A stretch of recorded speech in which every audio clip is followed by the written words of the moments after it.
The Sunday Papers on Off the Ball.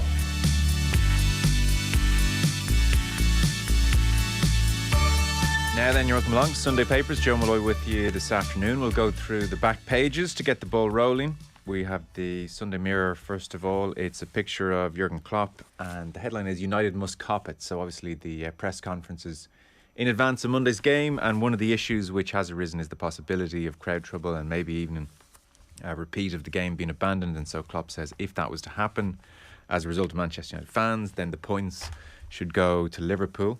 We have the Observer here.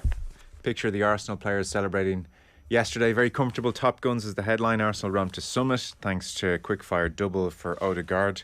And then we have the back page of the Mail on Sunday. Sterling's rage at City. This is Raheem Sterling. He doesn't overly elaborate on the situation here, but he talks about how he left Man City and he was fuming at the treatment. So one of the quotes, for instance, is, when you play your heart out, sacrifice some of your kids' birthdays and then get treated in a certain way, it's disappointing. At the time I was fuming, raging, but it's gone, it's in the past, and I can only focus on the present. So he doesn't actually say you get treated in a certain way, it's disappointing, what that treatment was, but certainly he wasn't happy about it at the time. So that's Raheem Sterling on the back pages there. The Sunday Times front page, they have Arsenal celebrating yesterday as well, top gunners, and then beneath that, Antony, the Brazilian player for Ajax. So Manchester United initially bid 60 million for him. They upped that to 80 million, and now it seems Ajax, like most clubs when they see Manchester United coming, are rubbing their hands, and they're going to up that to 100 million for Antony, who scored 8 league goals in 23 appearances under Ten Hag last season. So eyebrows raised, I think, again there. Sunday Independent front page, and it's Harry Kane scoring a landmark goal for Spurs. So no player in the Premier League has scored more goals in the Premier League for one club. He's 185 for Spurs. Obviously Shearer and others have scored more for clubs combined. And then beneath that, Klopp ready to pile more misery on hapless rivals. And finally, Sunday World, again it's Klopp, and it's that point about fan trouble potentially tomorrow, your problem. So Klopp saying the points should go to Liverpool. Very happy to say, in studio, Cliona Foley, journalist and broadcaster. You're very welcome. Thanks, Joe. And Kieran Cunningham, chief sports writer with the Irish Daily Star, joins us online. Hey, Kieran. Hi, how are you, Joe? Hi, Cliona. Just to leave off on those front pages for a second, Manchester United and Ajax and Antony, there's a very good summary of where Man United are by Duncan Castle's on that front page. So they're going to pay 100 million for Antony, or they're going to try to. Then their owners, the Glazer family, under increasing supporter pressure to sell the club to Jim Ratcliffe, who was born in Greater Manchester and supports the club. They have Casemiro is going to get a big increase on his €9 million Real Madrid salary to leave. They have the point that United bid for João Felix, €135 million, and were rejected. And they have Ten Hag is now willing to sell Ronaldo. And they have the story that Rashford has encouraged PSG to continue with their interest. So that's a very good, quick summary of the. It just seems also reactive, Joe. Yeah. That there doesn't seem to be proper planning. Like, I don't think Casemiro or Antony, that they were top of United's wanted list 6 weeks ago, or even a month ago. Definitely not at the start of the summer. And as you pointed out, for the fee they're paying and the wages they're going to give Antony, for someone who scored 8 goals in a league where it's not the strongest and where Ajax would expect to score a lot of goals, it's just to make the leap up. Casemiro, I think, is a really good player and has had a great career, but his incentive to go to United must be the wages. He's won 5 Champions Leagues. He's played at a top level. I know Real effectively bought his replacement. But he seems to be there for a payday, and there might have been a bit of that with Rafael Varane. He slipped down the pecking order with United. He's not guaranteed with his place now. So United just seems a squad that's patched together by different managers with different ideas, and there's no real planning. The Glazers get most of the blame, but in financial terms, a lot of money has been spent on players, and it still looks like a mess of a squad. Well, in Ronaldo, Varane and Casemiro, Real Madrid must think this is the greatest old folks' home of all time. We just ship them on and get lots of money. It's fantastic. It's funny though, like for all that we talk about money, and we always slag everybody off about the money and say, oh, the people are signing for big money. It is interesting that Sterling came up with that line about, my value isn't being recognised and I miss time with my kids. And I just think that that's interesting. Like, I'm always kind of inclined to say, they'll do anything for money and it's really only about the money. But what Sterling says in that piece, I think it was a general interview he did with Sky thing, is actually it isn't about the money sometimes. It's about the ego, or it's about how they feel valued. And there is a human element to all of that. And it is how well you manage people, if you like. And sometimes I think I forget that, because I always go, you see the billions and you just think, for goodness sake, it's stupid money and it's all about money. And actually, what he's saying is, it isn't about the money sometimes. It's about how they treat you. And I just think Rod Little has a piece today in the Sunday Times, and his whole point is that, everything, it is a complete and utter crap fest and everything has gone wrong. But he goes back to the thing is that they have never managed to get a manager that replaced Ferguson. Yeah, he does make the argument that they've spent the billion. Yeah. To be fair to him, because it's the obvious riposte. They've spent the billion in the worst way imaginable. Exactly. But they've spent a billion nonetheless. It does feel like maybe we're entering some kind of endgame for the Glazers. The sense in a couple of pieces is that they are genuine now about thinking about bringing in somebody else, and there is pressure obviously to sort out the stadium, and they've been at Carrington 22 years now, and that's fallen behind as well. It's mad to think of that it's 22 years. New age. It was a new age when it was built. From the cliff. It is mad when that's how quickly it just seems to be moving all the time. And it all comes down to Alex Ferguson having a row over a racehorse. So, Ferguson isn't blameless in this. That's how the Glazers came in. Yeah. He worked under the Glazers. He never raised a word. He wasn't in a position of power, and he could have criticised them or could have put pressure on them. And in his ambassadorial roles and various roles since then, he's never. He hasn't, yeah. And there's the Telegraph have a piece, the Indo have it today, just a piece on what could happen if they're looking at the feeding frenzy on if it goes up for sale or who's going to buy it or the potential. And it's just that for me was a really interesting piece. It might be worth people having looked at it just in terms of what could happen, where it could go. I mean, really, all of this could be in the Sunday Business Post. You know what I mean? It's a business story, but of course it's not a business story. I think there is Matt Cooper's actually done a big piece on the business. United in the business. Yes, yeah. I don't know how many million Ferguson gets for being an ambassador, but it's the best few million the Glazers spend every year to keep him quiet. Absolutely. Wayne Rooney, if you're interested, by the way, so he's often talking about Manchester United. He's still shocked 7 days on from the Brentford game, and he couldn't get over the lack of work ethic. He said of the team, they're emotionless, there's no character, no heart in the team. He said, I'm not talking about every player. Harry Maguire will always try, Fred will always try, Scott McTominay may not be Paul Scholes or Michael Carrick, but he will always go out and show some balls. Those three have been trying to lift the group, but it comes down to individuals to take responsibility. Yeah. And then he mentioned there's another bit in that show in he's given the British players, he's letting them off. A little bit, but he mentions Fred. Well, he mentions Fred, I suppose, yeah. He does mention Fred, yeah. And he does talk about players throwing their arms up, and then players who make an eye-catching run to close down the goalkeeper, but they don't make a 50-yard run back to stop an attack. And he says he wouldn't play Cristiano Ronaldo or Marcus Rashford on Monday night. And he's very concerned about Rashford watching him. He says Casemiro will improve United, but he's not sure if that's exactly what United need just now. It's not a priority. And he says then at the end of De Gea, he's okay with his feet, but he's not a keeper who's going to dominate games. And all in all, you tot up Wayne Rooney's column, and it's all very, very grim. Tommy Conlon, by the way, just in passing, I mean, the headline effectively of his piece sums it up. He's highlighting a conversation between Pep Guardiola and a journalist during the week, where the journalist asked in a couple of different ways, you already have quite the lead over Liverpool. And he's acknowledging this is a ridiculous question to ask 2 games in, but given the margins between the side and the likelihood that City won't really wobble all that much, barring injuries, it does feel like we are in danger of this thing. Generally City hit the mid 90-point mark. Yeah. And with Haaland on board, you would expect 95 points at least. So Liverpool margin of error to hit anything around that is already very tight, having dropped 4 points. And I wouldn't be surprised if Liverpool don't win at United. I think United will come up with some kind of response tomorrow. It could well be a draw, because Liverpool have a lot of injury problems as well. So suddenly, because you would expect City to win today, they could be 6 points ahead. And I don't think there's anybody else realistic rivals to City. Like, I can't see Tottenham, Arsenal or Chelsea putting it up to them over the course of the season. So mad as it seems, you could be going into the end of August and thinking this title race could be a procession. And that's Tommy's point, isn't it? That's the level of expertise and money and everything that's been spent. Now the margins of error are so tiny that actually, even though it seemed a crazy question and they kept trying to duck it, it wasn't an outrageous question to be asked. There's a good piece. I thought it was an interesting piece because the whole Liverpool United thing. People might be interested in the Sunday Times. Jonathan Norcroft just on, how the American owners of Liverpool, were different in how they handed over control and what was done with them. And of course, it finishes with that killer last line. He's saying, the evening before United's 4-0 humbling at Brentford, their under-21s played Crystal Palace. They were trashed 5-1.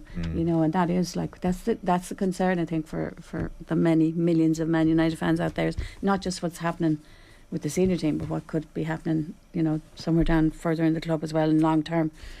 But and it's also extraordinary to see how it dominates the papers today. Dominates the papers. Totally dominates the papers today. Isn't it incredible? Because we talked a lot about Manchester United on the Sunday papers last week as we were fresh from the Brentford defeat. I did think to myself, well, let's avoid going big on Man United all over today. the place again. But it just shows what but they are playing tomorrow. I suppose, that's true, the big games. So normally, yesterday the only, Arsenal, Tottenham both played, but like City and Chelsea played today.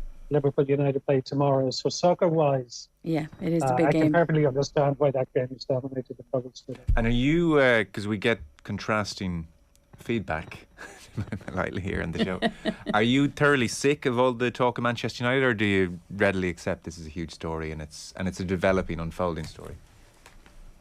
Of course, it's clearly a huge story. You can see why it's covered so much. I get a bit fed up with just people saying it's all down to do with the Glazers. I think players and coaches and managers,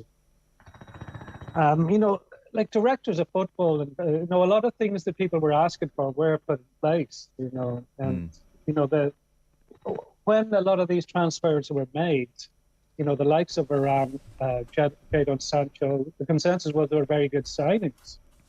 So, and that's why I think the Sterling story is interesting, because it does give you some insight into, that it's not all about money, it's how you manage players, even brilliant players, and just that whole ego element of players as well, and why they might not be, tying in with each other or working well as a team. It's interesting. We're just saying to Joe here, there's an interesting piece which you don't expect to find it, in the Culture magazine of the Sunday Times, on Ryan Reynolds and Rob McElhenney and the Wrexham thing, and actually that's interesting as well. Just, I think in some ways it ties in with it, even though it's a totally different end of things, but like, they do look at, because of course there's the Welcome to Wrexham, the documentary is coming up, and it's opening in Disney soon. But ultimately it comes down to recruitment, Joe. And recruitment applies to managers and coaches as well. In 2013, United had a very good chance to get Klopp. They met with Klopp.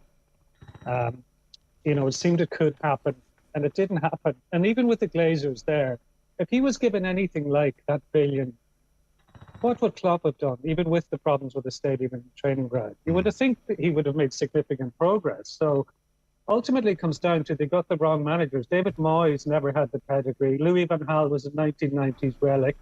Mourinho was past his best. Solskjaer was unproven. Ranić was out of the game a couple of years ago. And now they've taken a punt at Ten Hag, who has a lot to prove outside of the Dutch league. So they've never got the recruitment of manager right since Ferguson.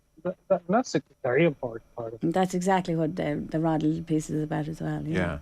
On Ryan Reynolds and Rob McElhenney, who bought Wrexham, a struggling Welsh club, as you said, it's in the Sunday Times Culture magazine, pages 4 and 5. It's the cover story. Now, I think most of us couldn't get our heads around this, especially, as Reynolds in particular was very open about the fact he knew nothing about football. And I must say, the fact that there is a Disney documentary has made me doubly cynical. Although, the piece by Stephen Armstrong here does say, cynics may object that the plan was always to make a documentary rather than focusing purely on Wrexham. Needless to say, the owners have denied this completely, and they're at pains to say how much they've fallen in love with football. I'd no football knowledge beyond playing as a kid, Reynolds explains. Slowly but surely I engaged in everything from admin to community building, the business side, which I understand. Now my week is built around when Wrexham are next playing. I mean, who knows, maybe it is a very genuine thing. He's worth 150 million. I guess you got to fill your time somehow. Yeah, absolutely. And they quote the guy who runs the Wrexham fans, a guy called Andy Gilpin, and it is interesting. So he was saying, like, everybody was cynical as well when he came in. Locals were really cynical, and he was saying there was a Dover game, we were 5-2, then we were 5-2 down, then we won at 6-5. The next game he got a private plane to come over to watch. He's hooked. But what is very good though is like there are some really hard heads in this quoted saying, including his British comedian who's a friend of McElhenney, saying, I had to explain that no matter how successful the team is, someone will come up to them and call them a see you next Tuesday. The first game they attended Maidenhead, they received abuse, and I think they actually enjoyed it. And I'd say the culture is so different from American sports culture as well that it must be interesting to them as well. But it is an interesting thing, and I think, cynical or not, or however people will view it, just to get that little bit of an insight, I think people will be watching that documentary. Stephen Armstrong, the journalist, it's probably a perfect summary. He says it's like Clarkson's Farm. Yeah. Meets Ted Lasso. Yeah, it's a great description of it. Sold. Yeah, it's an interesting piece. Yeah, so we'll see that. That's on Disney Plus if you're interested, from August 25th. That is their toughest roles yet, is the headline. We will take a very short break. We are back with more from Cliona and Kieran in just 1 second.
The Sunday Papers on Off the Ball. Back, so Cliona Foley in studio. Kieran Cunningham is with us as well. We've just touched on a lot of the football coverage, and there is a lot of it in the papers. Also a lot of reflections on athletics and a very successful European Championships for Irish competitors. Eamon Sweeney, back page of the Sunday Independent. Irish are no longer also-rans. So this piece does what it says in the tin, really, and finishes by saying, this was the week Irish athletics started to shout stop. Now it's onwards and upwards. And he begins, Cliona, and you would have followed Kieran Mageean's career very closely. Most of us think he begins by talking about how brilliant her run was, and it was the run of her life. And she's, charts her emergence as the finest young talents in Sonia O'Sullivan with a World Youth Silver Medal in '09, has had a brilliant career with some disappointments thrown in. And on Friday night in the 1500 metres, where she finished second to Laura Muir, that was an exceptional run from Mageean. Yeah, I don't often disagree with Eamon, but I just think some of the coverage of the athletics this week there's been a bit of hyperbole into it, and a little bit carried away, I think, in some respects, and there's just there is a line at this, like we saw Sarah Healy, who was, again, the next big thing, brilliant young runner who came out this week and was really honest about where she struggles. She won everything at underage level and was just brilliant. And now she's struggling just in the foothills of senior career. And she was saying she finds it hard to mentally not switch off in races. And I'm really interested in that aspect of things, because I think she demonstrates exactly what Ciara demonstrated. Ciara Mageean, in I think it was 2010, took a silver medal at World Junior. Now that to me is the barometer of where you're going to go in your senior career. And while she's had success, she's had unbelievable struggles, right? And in the end of this piece, Eamon says, a lesson of the past week performances by Shanahan, the young 800 metre runner, and Sarah Healy, is that talent will out. It actually won't. The chances are so slim. The margins are so tiny. The standard at world level, apart from European, at world level and Olympic level, where everyone's going to expect now that Rashida Adeleke will be successful, they're so extraordinarily high that actually talent won't out. It takes unbelievably exceptional. And people are saying, Rashida, and look, I had Rashida in this studio with her mum when she was 15, sitting in here at 15, gorgeous mother, Ade, just she comes, her family are just phenomenal people, and talking about what could happen and where she might go, and they were totally practical, totally realistic, and saying, look, we don't know, she's getting on great, but she's trying to get through her college, and she might go to America, and we don't know what's going to happen. And I just remember how brilliantly practical and really, but she has incredible grit and determination and focus. But everyone is saying, she's only 19 and she turns 20 on August the 29th. But some of the best runners in the world at the moment are 19 and 20. Kelly Hodgson, English girl, 800 metre, beaten in the Olympics by Ating Mu, who's 19. She won the world 800 metres at 19. Rashida is not the only extraordinarily talented teenager in the world. There's such an ocean. I don't know how Kieran feels as well, how you feel, but and it's so small here that when they have some success at this level, everyone thinks, they're going to do it again and again and again. And Ciara Mageean is such a brilliant example of how brilliant she was as a junior, how much she's gone through, and how now at 30 it's coming right for her again. And so I just think we should never let any of that, we should keep things in perspective all the time. I mean, just like everybody, just so delighted to see these incredible kids coming through again. And actually, one of the pieces, and there's a really interesting piece by Cathal Denny as well in the Indo today on their coaching, because what we're producing is world class coaches here as well. A lot of them unpaid, and you've had some of them on the show and off the ball during the week as well.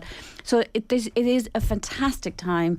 They are being inspired, but Ciara Mageean actually, I think, is going to be her success at the weekend, and the way she raced and the way she's racing now, that confidence that she's racing and her self-belief.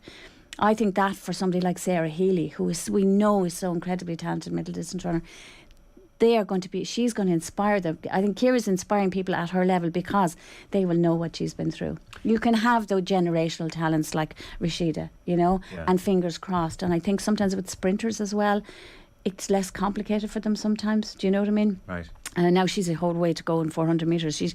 I think she runs 400 metres, I think, like Bambi on ice. She still doesn't know how to run 4. So her potential is just amazing. But she's only in her second year in America, but she didn't make the American College's 200 metre final this year. That's what the standard is like. Yeah. That's what the standard is like. Mark Gallagher focuses in on Olatunde and Rashida Adeleke, and he makes the point that for Adeleke, This was her sixth Yeah, only competitive sixth race 400. at 400 metres. Yeah, So really, yeah. she's just a beginner almost. Yeah, in she this is, she department. is. Kieran, we'll come to these two new superstars in a moment, but on Mageean and that run.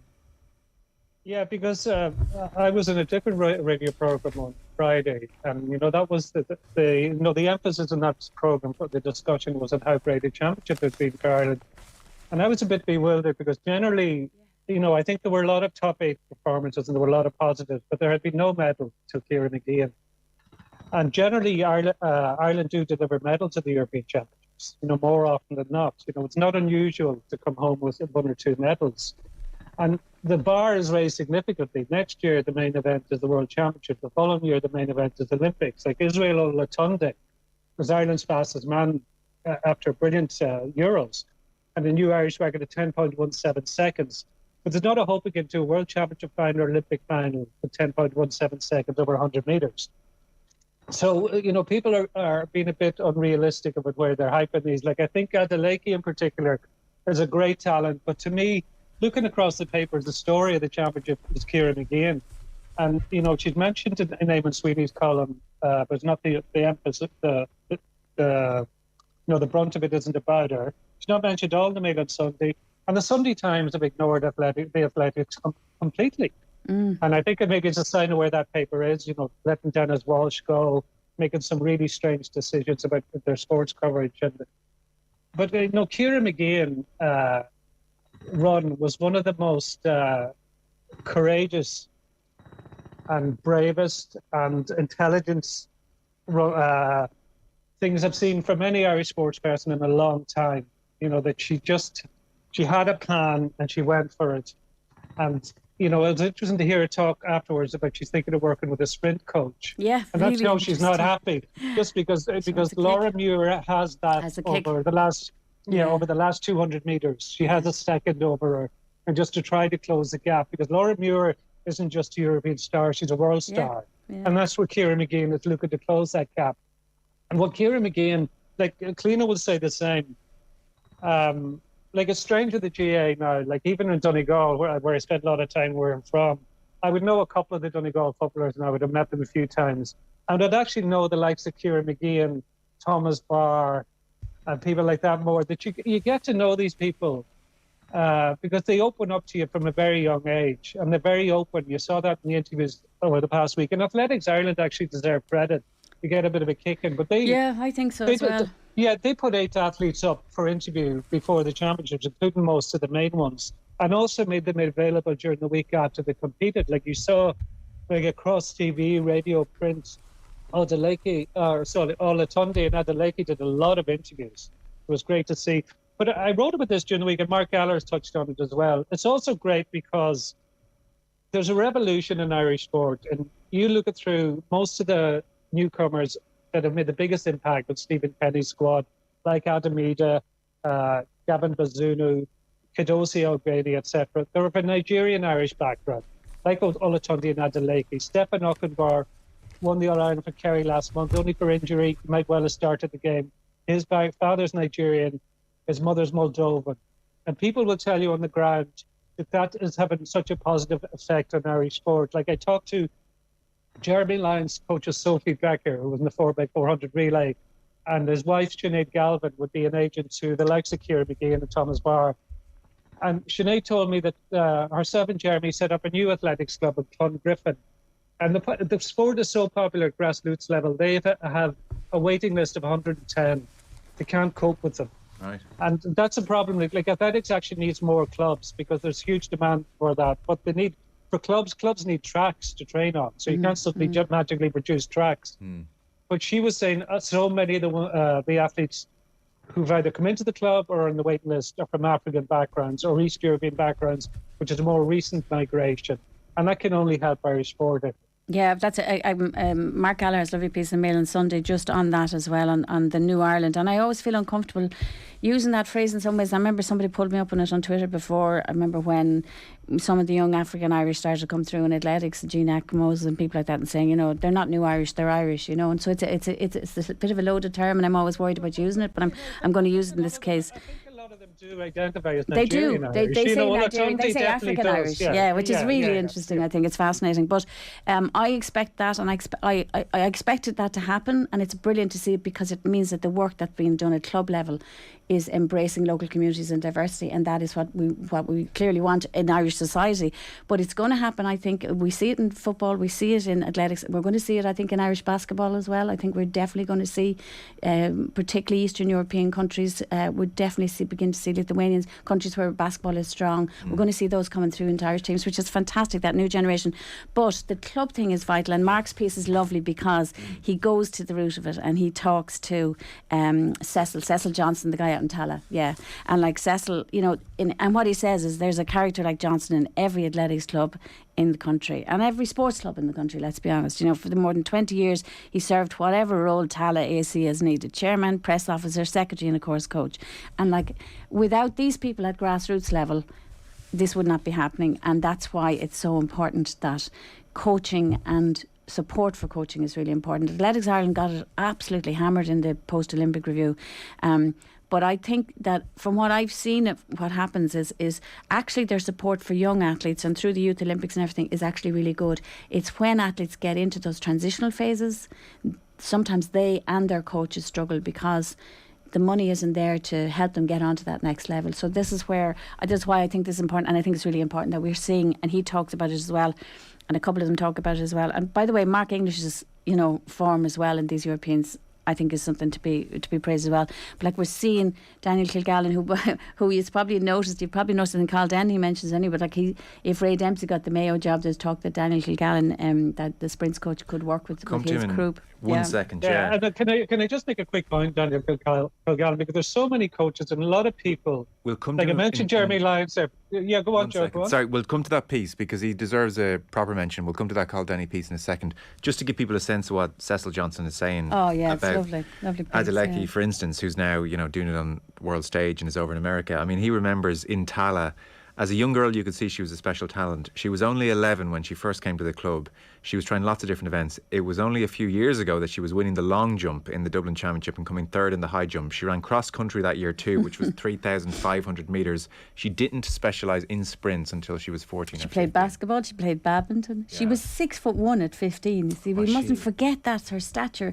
Apart from everything else, she's gifted physically, but she's making the most of her gifts, and she's brilliant application and discipline and ambition. I love her ambition. I take your point totally on the hyperbole maybe around the games. I think the real excitement is that in Adeleke and Olatunde, nobody is expecting them to win Olympic golds or Olympic medals necessarily, but just that for the first time in an age that we as Irish fans might have a presence in sprinting events. Oh, of course, I understand that. You're so right. That's key to it, Joe. Tune in for the good stuff. Yeah. Those are the events we'd never expected. Yes, you're so right. Yeah, that's so right. That is the bottom line. And also, because we've been watching 50k walks and 400-metre hurdles. And I don't have the attention span. Those are the events we've normally focused on. Well, and also, you're right. 5,000s and 10 of having an interest in the sprint final. Exactly, and also, as you say, it's not as nerve-wracking too. 10,000, 5,000 metres, we watched Sonia for years on the distance events, and by the time you get to the end of them, you're a wreck, as apart from watching them. That's so true about that. And also their attitude is so positive and so charismatic and so ambitious.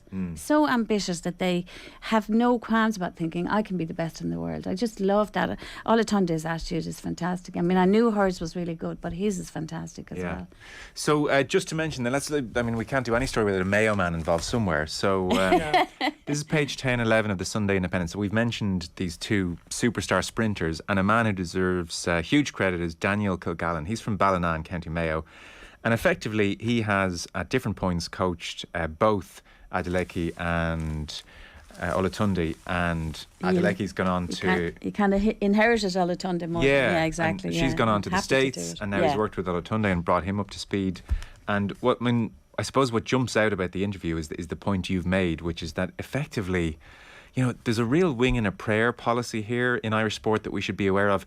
This guy is doing this for basically no money. Like, he does a bit of work with DCU, and he's now been given a very short-term contract with Athletics Ireland. But his work with these two superstars that we've been praising is effectively volunteer work, and he makes his money by doing, as Cliona said, if Ray Dempsey gets in as Mayo manager, he might work with the team and get some money that way.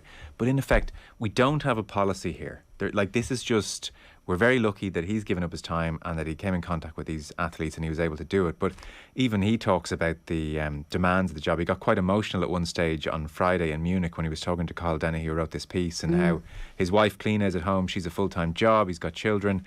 He said, you get upset because you feel so bad. You're here worrying about check marks, but my wife has a full-time job, 2 kids.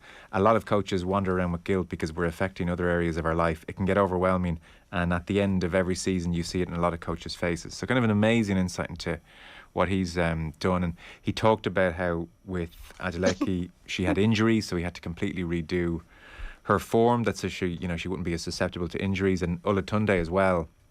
He had to, as the piece says, his ego had to take the hits as girls outpaced him in sessions of 300 metre reps, but he stuck at it, and they worked through 2020 where the pandemic was on, and he's matured and he's got up to speed. But what just jumped out to me more than anything, Cliona, is that point that this guy, Daniel Kilgallen, has obviously done a very good job with these 2 new superstars. Yeah. Why is he not employed somewhere in the Irish infrastructure? Yeah, you could say the same about Phil Healy's coach, Shane McCormack, Jeremy Lyons, Phelan Kelly. A lot of these people who... Jerry Kiernan before them, and Derval O'Rourke's coaches never got a penny. All of that. Our problem has always been that, like, we'd go to major championships and you'd see an army of coaches with the British team, and there are loads of them all paid, and the money wasn't here, the size of the country isn't there. But there is definitely at this point, and they've always argued this, that there has to be a way to support coaches to do this job professionally. Certainly to be able to give them the money to allow them to go around the world, which some of them do at their own cost, to learn from other coaches, because that's basically what they're doing at the moment, and a lot of them are just juggling, voluntary coaches who juggle with a full-time job, and this is a jump that Ireland has to make, I think, in a lot of sports, not just in athletics, but it is like, who pays the coaches? Because you can't be depending forever, and if you're in this altitude, if you're reaching this altitude with young athletes, how will we help the coaches to maintain their expertise and to keep moving along with them, and what I love about them is their attitude. And I know you probably both have seen this before. You get coaches before who were very minding their athlete, wouldn't share information. I mean, Daniel Kilgallen did an interview on Off the Ball during the week, and he gave credit to every single person who was working with his athletes and the previous coaches who worked with them. I think the man Fox was the man who used to coach Rashid out in Tala originally. I think Daniel Fox might be his name, I could have that wrong. So I love that attitude. They're now collaborating, these young coaches, they're sharing information, they're willing to work together, they're willing to let athletes work together, and that has been missing in Irish athletics for a long time, and I think there's a big sea change in attitude there with the coaches, but they need support probably. They do, and Kieran, have to find that money. You look at, I passed the new Children's Hospital, Joe, sorry for interrupting you today. Well, that's been good value. Which has, exactly, and I'm just thinking, imagine if you just got 1 million of that and could put that into coaching for Irish sports, Irish coaches. Beg the question, Kieran, when we see the funding going to sports, I suppose, like GAA, which can very much stand on their own 2 feet if we have things out of kilter? Well, I think it brings up the whole issue of funding across the board, because politicians love funding where, they can be seen to give a check to a star name, or they can cut the ribbon at a new impressive facility, whereas the Institute of Sport or the Aquatic Centre or whatever. But putting money into coaching doesn't give you a photo op. No. And it might take years for it to put their fruition, but it's the most fundamental investment that's needed now in Irish sport. That across the board, so many talented Irish coaches, from hockey to boxing, are now working overseas because they can't get a full-time job here. And it says a lot that the supposedly amateur sports in the GAA can give some income to some of these coaches when they go in and help out. But in their own sports, they can't make a penny, or they struggle to make anything out of it. And there are quality coaches in Ireland now, far better quality than were there in the past. And they're doing it as a hobby because they have no choice. And it's not right, and it should be supported. But I don't see any will I've never seen a will from any sports minister to make that happen. And they can make a living, which is the point you were making earlier, Joe. They can actually make a living as professional coaches, particularly in the S&C area and all that kind of area, and trainers in team sport here, because team sport, there's money in team sport, but they actually can't do it in a lot of individual sports. And you even look at somebody like Jack Woolley, his coach is, I think he works as an architectural technician or something, voluntary. A lot of our Olympic athletes, their coaches are voluntary across a load of sports. I suppose connected in some ways, Sarah Keane is interviewed in Life magazine in the Sunday Independent. So Sarah Keane is a very prominent figure in Irish sport over the last number of years. She was a solicitor. She became CEO of Swim Ireland in 2004. And in the wake of the fallout from the Rio Games and the departure of Pat Hickey, she became president of the Olympic Federation. And so she's interviewed here by Emily Hurricane. It's very much a profile piece. So, for instance, the conversation we've just had about funding or policy, none of that is really talked about here. And maybe that's fair enough. This is more of a profile piece about someone who's having an extraordinary career, really, and that's the jumping off point in this interview. Sarah Keane has the kind of CV that inspires respect, certainly, perhaps a little envy, and definitely a degree of how is the opener. She's been CEO of Swim Ireland for almost 20 years, during which time the organisation has gone from just 2 employees to a staff of 39 with a revenue of 4.5 million. She's president of the Olympic Federation of Ireland, on the board of the Central Bank, and a talented swimmer who has represented Ireland at water polo. She also has 3 children.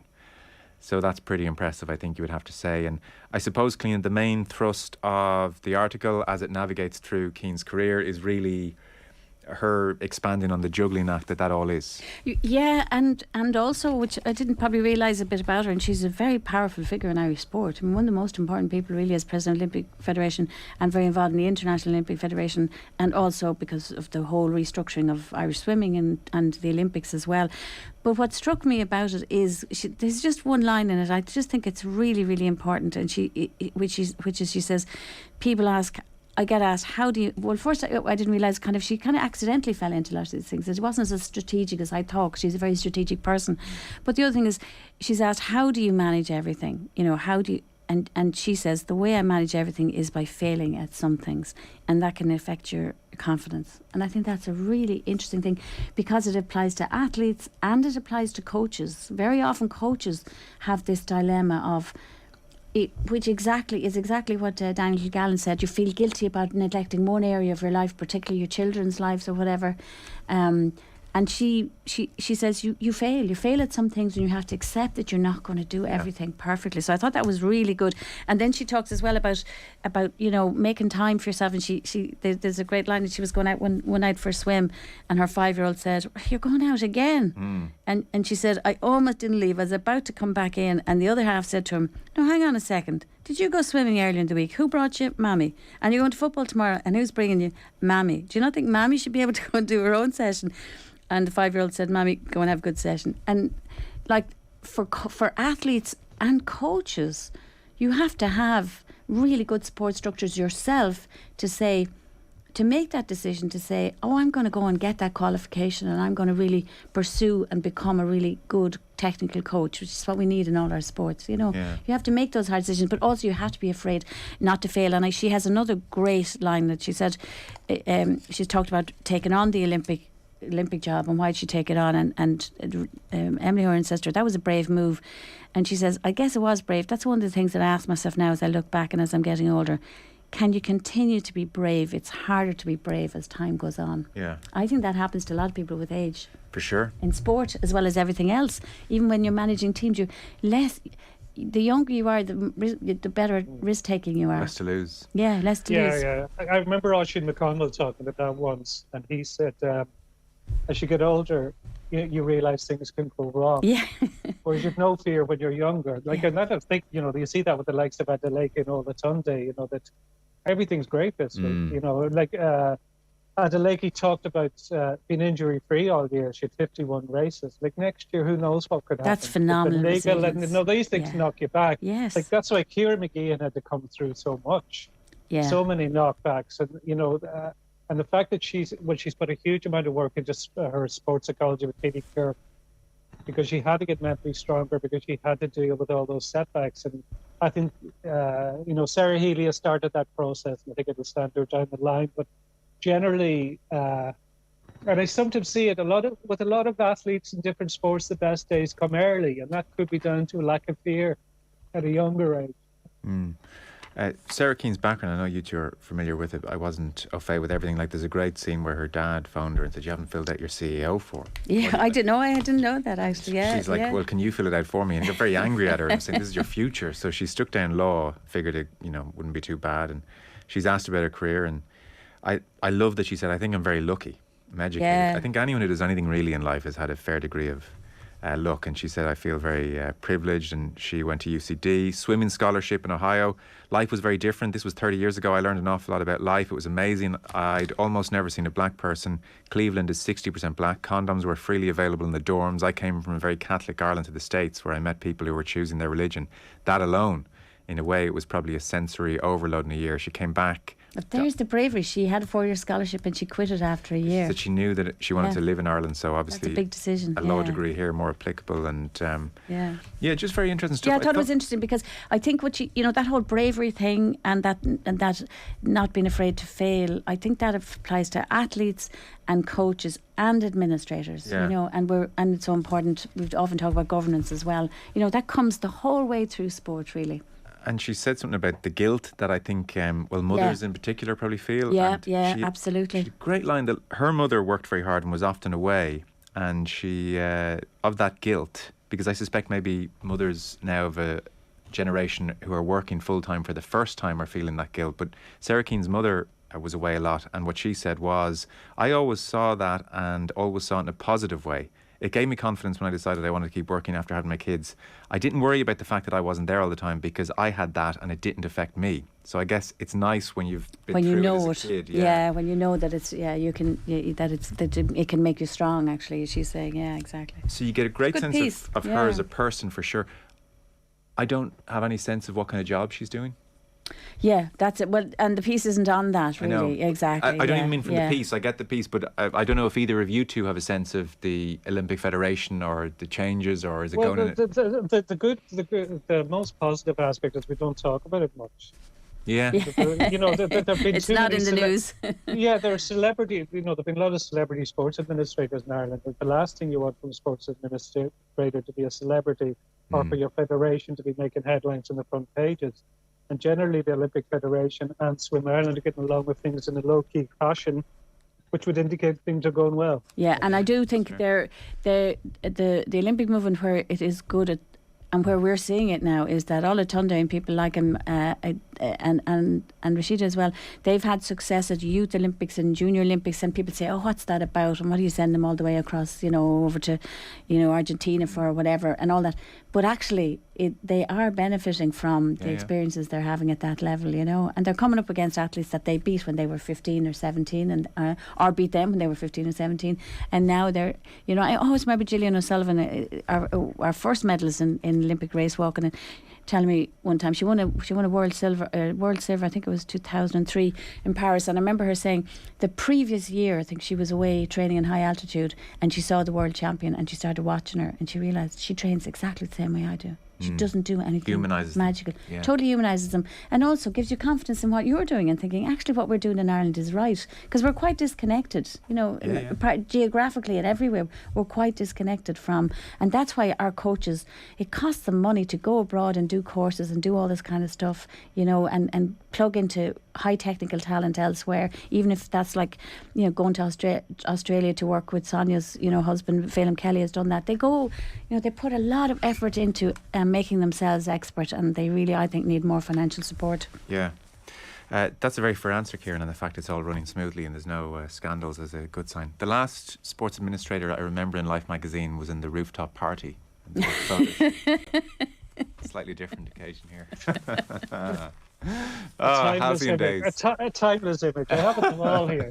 Wearing shoes. A kind of a broad question. We'll finish up in just a moment on Edenderry being the home of women's boxing, which is amazing. I totally passed me by, I must say.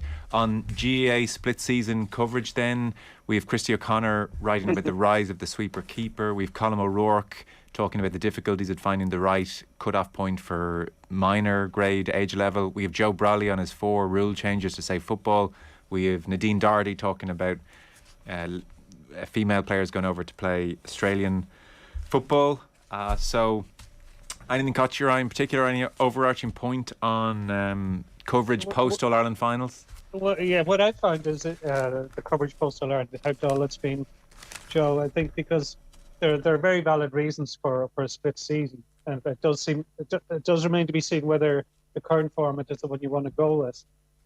But it is a challenge for the media because club football, hurling, camogie, etc.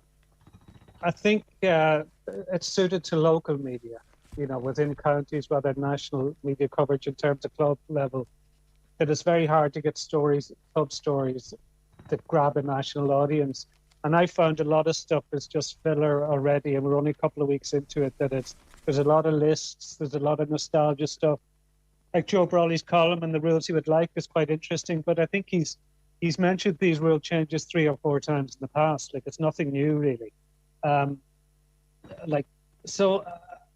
think we're into August. We're only into there's another week in August, and inter-county action doesn't start up for another 4 or 5 months. So I think it will be a challenge for GAA reporters and people, because across the board in the media, there is a feeling that you need to have some GAA content every day, and so I don't know what we're looking at it when the barrel does seem to be scraped at some already. With some of the stuff I've read across the last couple of weeks. It's difficult. Yeah, well, I think I sometimes think that the interest in the club championships is overstated. I think it's very local. I just, that will be the test now, will be how do you maintain the interest in it. There are always brilliant individual, stories there, and there's loads of human interest stories there. How you translate that and keep a national audience will be interesting to see how that happens.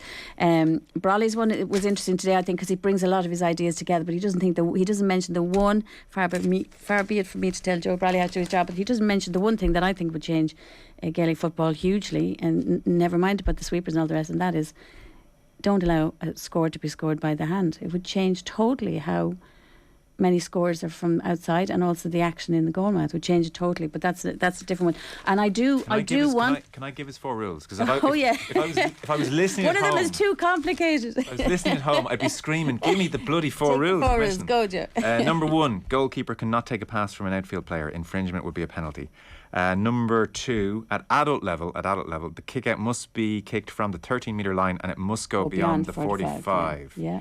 Number 3, once the ball has gone over the halfway line, can't be played back over it. So right. That's like that? The one I'd have in straight away. It's basketball rule. Bring it in. You can't go backwards over the halfway line, yeah. And then, policing here might be tricky, but no sweeper. Zonal defending prohibited inside a 40-metre exclusion zone. Infringement is a free kick. This is the hard one, yeah. That's very complicated, yeah, that one. In effect, it would mean David Clifford can't be double marked and there'd be no sweeper, but they're the 4 rules. How are you going to police that? Yeah, and there's probably a strong argument for shot clock, as in basketball as well. So because so many teams play the tedious possession game, slow it down and just fist passing it over and back and backwards.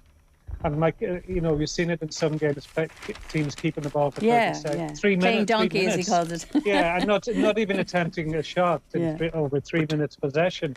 And if you had 30 seconds to get a shot off, it would be hard, and you would have to have a specific official, I think, to time it. A referee couldn't do it.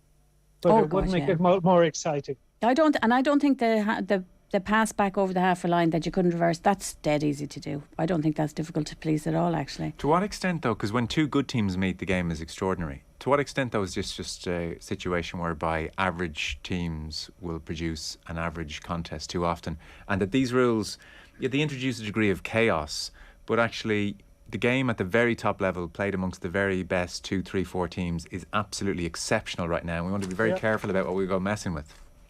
Yeah, I agree. And if you look at if you look at what Joe Brawley played in the 90s, and look at back some of those games. I can't watch those now.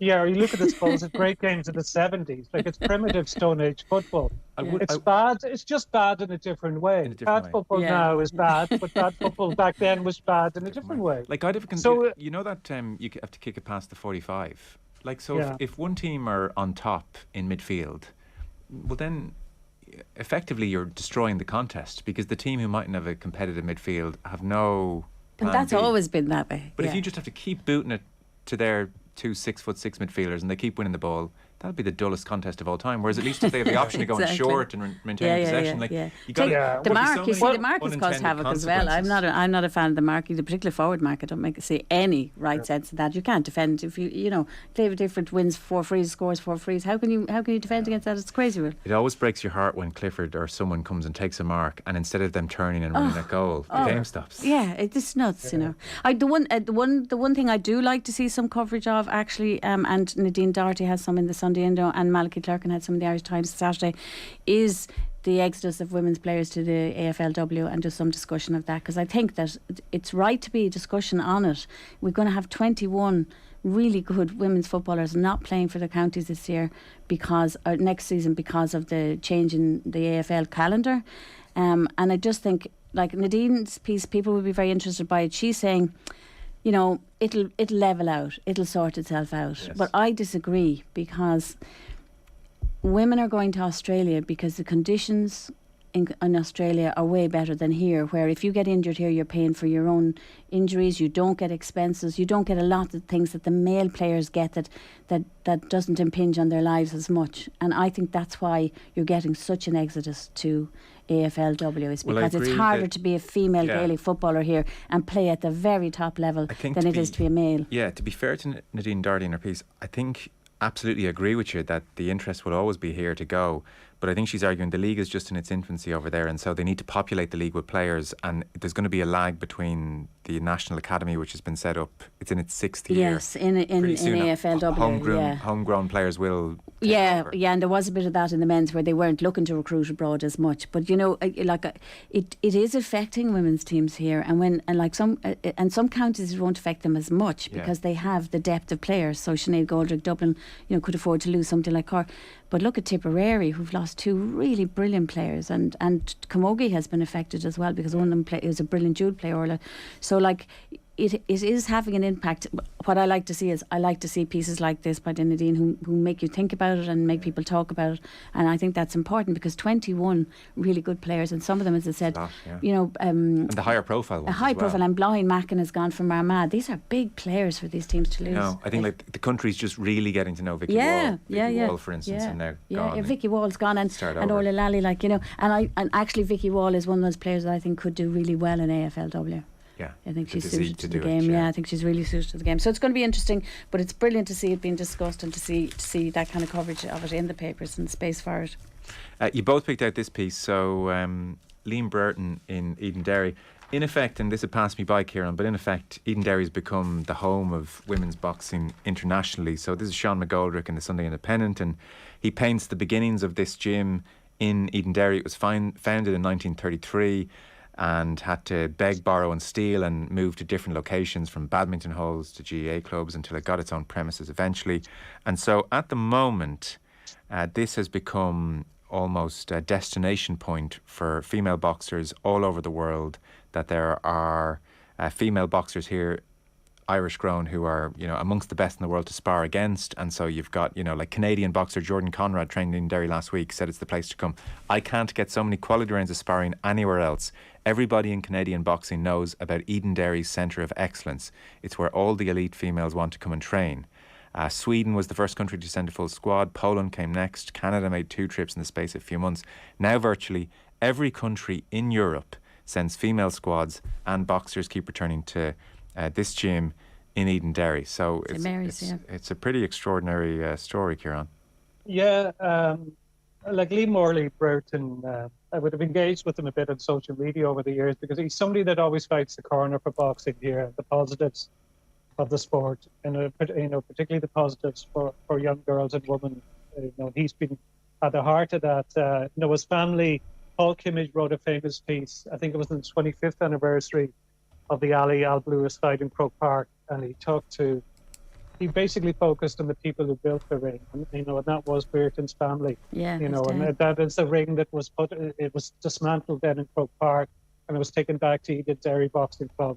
That's a great part of the story, but it's easy to forget, because there's a side piece on this by Eamon Sweeney, and it goes into what has been won by Irish boxers this year at amateur level in different competitions. And it's kind of gone under the radar a bit. And I think it's partly because Irish boxing, both at amateur and professional level, its image has taken such a battery. And at amateur level, the IABA is an absolute mess. The infighting that goes on, the resignations that seem to happen all the time, the lack of, the struggle to have proper leadership because people are fighting with each other all the time. And this impacts big time. But there are people like Brereton who are doing great work. And to have top boxers from all around the world coming to Edenderry because there's so much talent here says a lot. And he has been recognised worldwide. He worked with the Cayman Islands, he worked with Sierra Leone, but his heart is in Edenderry. And that is as much a hothouse of sport as Skibbereen is for rowing. But the interesting, the hothouse for boxing. Yeah, and the interesting thing was, and I remember I talked to him a few years ago, and I was fascinated by him. I have to say, it's to my own shame that I didn't get him on the podcast. But he admits himself that when Katie Taylor won in 2010, his daughter said, "Oh God, we should be doing something for her," and he was like, "Oh, girls can't box." And now he became this unbelievable advocate for women's boxing. So what he's done in the last few years, I think I'm not sure whether when 2019, certainly I remember, he had 230 female boxers from all over the world. I think it was 25 countries, and they used to come and have this international women's sparring in Edenderry for a week. Like Mary, the famous Mary Com, the incredible Indian boxer, 6-time world champion, she's been in Edenderry loads of times. And he went around to all the local businesses and he got them all to sponsor. So like you'll feed them one day and you'll feed them another and you'll keep those in your B&B. And he did all these deals. And it's extraordinary what he's been doing down there. Absolutely amazing what he's doing down there. And over the years as well, he's been a very vocal critic because he started saying, "Look, what are the IABA doing and why aren't they doing it?" And so he fell out in a big way with the IABA, and this covers it as well. But it's a great piece by Sean McGoldrick and really well worth listening. And I was amazed. I was looking at his Twitter feed, I don't know when, a couple of months ago, and I saw boxing director or something for the Cayman Islands, and I went, how did that happen? And this explains how that happened as well. And there was a great photo of him at the World Championships because he's there in his Cayman Island t-shirt and he's on a rostrum with Lisa O'Rourke and Amy Broadhurst after they won the World Championship title. So he's a massive advocate for female boxing, has been bringing in international world-class boxers and young female boxers for this particular women's clinic that's run down in Edenderry, which he has organised for years. I don't know when it's then started. I'd say maybe mid 2000s or mid 2010s. Yeah, he's the development manager with the Cayman Islands. I just went, only Liam Burton could be involved in that, but he is really he's just been such a vocal supporter and he's on everybody's case all the time, and his Twitter feed is really one to follow as well. The man likes to split his time between Edenderry and the Cayman Islands. It's absolutely fine. But some of the stuff he's done, you go, what? Really, you did that? Really? Yeah. He's incredible. But it goes back to what we were talking about before. He has to go abroad to get paid work as a coach. Yeah, he went for a job at the IBA, didn't get it. So well, he's a businessman. I mean, because when he was doing a lot of this stuff, he was using all his business contacts and not afraid to lean on a local politician or two as well to get some money out of them. Yeah, because he's got $250,000 in grants for Edenderry for the boxing club, which is great because a lot of boxing clubs are deprived of funding. But he had to take that on himself, as he makes clear. Like, he had to make the calls and basically berate and cajole a lot of politicians. And he had a run-in with one politician's wife. He said he was a bit short-tempered on the phone with her. He didn't realise it was the politician's wife. But it worked for him. He did get funds for them. And, you have to fight your corner. So much of the funding goes to the big sports. Yeah, there's a great picture on one of his Twitter Sorry, feed. when Kieran says he's a bit short with the minister's wife, he told her to F off. And the minister rang back. It's like, just tell my wife to F off. And yet, I'd say the minister probably listened to whoever. He says they're good friends. Yeah, there you go. That's him. No, he's a very, very interesting man. It's a great piece, lovely photo of him. And there's a great picture on his Twitter feed, if you go back into it, of his dad building the ring. in Croke Park Park for Ali. For Ali, yeah, Okay, yeah. cool. Which is the 50th anniversary this year, isn't it? So Yeah. it links in with all of that. Some of that 250k Kieran mentioned, the most recent thing they did was install cameras above the rings Yeah. for 16,000. So it means when, for instance, there's an Indian boxer overtraining, Yeah. her coaches can watch via YouTube at home and see the training session. And he posts videos. You see the videos down there. Like, as I said, it's a 1 week in August that he does this international women's camp. They all come from all over the world. But if you look at the little videos that he puts up, little girls down there training. I mean, my goodness, it's amazing. I was wondering, because Sean McGoldrick does right, outside the tightly knit boxing community, few in Edenderry realise that the girl ahead of them in the supermarket could be a world champion. I presume people in Edenderry are pretty aware of it now. Maybe not. Maybe it is just kind of. Well, they probably the just boxing say, "Oh, that's one of the women in doing the training camp for Liam," but they wouldn't be aware of their status. Calibre, the calibre of people. It's Mary Com. I mean, Katie Taylor will talk about Mary Com for years. Superstar. There you go. Great. I mean, the passion people can develop, and what's incredible, as I said, is that they were boxing people, but he wasn't initially an advocate for women at all. And his daughter said, "Oh, hold on. Let's think about this." And Katie Taylor, just things changed, and how quickly things can change if you get somebody who has that fire inside them. A decade. And strong, somebody who's not afraid of people as well. Cliona Foley, thank you for coming to the studio. Thank you, Jim. Kieran Cunningham, thank you so much. No problem. Thanks, guys. The Sunday Papers on Off the Ball.